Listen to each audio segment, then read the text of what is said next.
Kagagaling ko nga lang pala sa trabaho niyan, kaninang umaga nagising ako, nakita ko yung tubig na aquarium namin, parang kumonti tapos nabasa yung ilalim. Sabi ko baka mayroong tagas yung aquarium namin, kaya sabi ko pagbalik ko gagawin ko pagtapos ko magtrabaho. Kaya nilabas ko na dyan yung mga isda namin para magawa ko yung loob ng aquarium, makita natin kung saan yung tagas. Sinalo ko pati yung mga jolens na nilagay ko dyan, yung mga bato-bato yung nilagay namin, tinanggal ko na rin para malikita natin maayos kung saan yung tagas. Pumunta nga pala ako sa loob ng kwarto niyan. Tapos inayos ko yung camera. Paglabas ko, nakikigulo pa si Bilog. Tapos kinamay ko na nga yung mga bits kasi hindi na siya makuha ng panalok. Kinuha ko yung timba, itinapo ko yung sobra, tapos tinabo ko na yung mga tubig na nagaling sa aquarium. Yung mga isda ko nga pala isang hammerhead, isang janitor fish na walang silbi dahil di marunong maglinis ng aquarium, at saka maraming karpa. Tinaob ko na nga po pala yung natirang tubig dyan para matanggal na, makita na natin kung saan yung naglilik ng aquarium natin kasi mabilis maubos yung tubig niya tapos nababasa yung ilalim. Kumuha nga pala ako dyan ng basahan para mapunasan ko siya. Nung makita ko na yung leak, pinunasan ko para pag dinikta ko ng pandikit natin, didikit siya. Pinunasan ko yung loob at saka yung labas dyan. Makikita nyo naman na ang sipag-sipag ko talaga, di ba?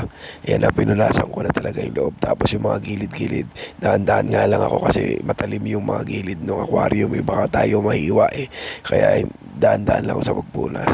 Tapos kinuha ko yung isa pandamit para matuyo talaga siya. Tapos pinalabas ko na yung pandikit natin. Nakita ko na kasi kung saan yung tagas, kabilaan, left and right yung tagas niya. Kaya binuksan ko na yung pandikit natin. Tapos kumuha ko, dinikitan ko sa loob. Ayaw pa nga dumikit nung una dahil parang basa pa. Kaya yung labas muna inuna ko. Dumikit naman siya agad kasi tuyo-tuyo na siya.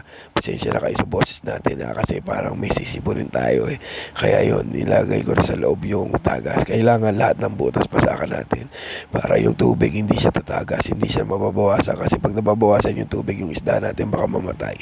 Kasi pagkapagising natin wala na siyang tubig, gumagapang na lang siya imbis na lumalangoy.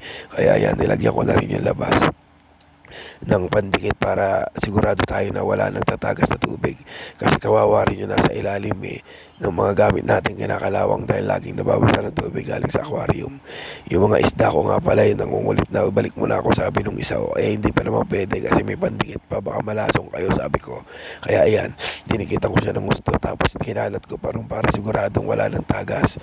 Tapos maya binili ko na yung pandikit. Tapos yun, pag ganyan ko tapos na, ang bilis, diba? Yun, tinapos ko na siya, tapos binibigyan ko na siya ng bagong tubig.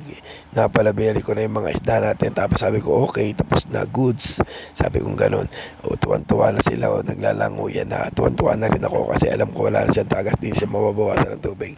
Maraming salamat nga po pala. Yun lang, peace out.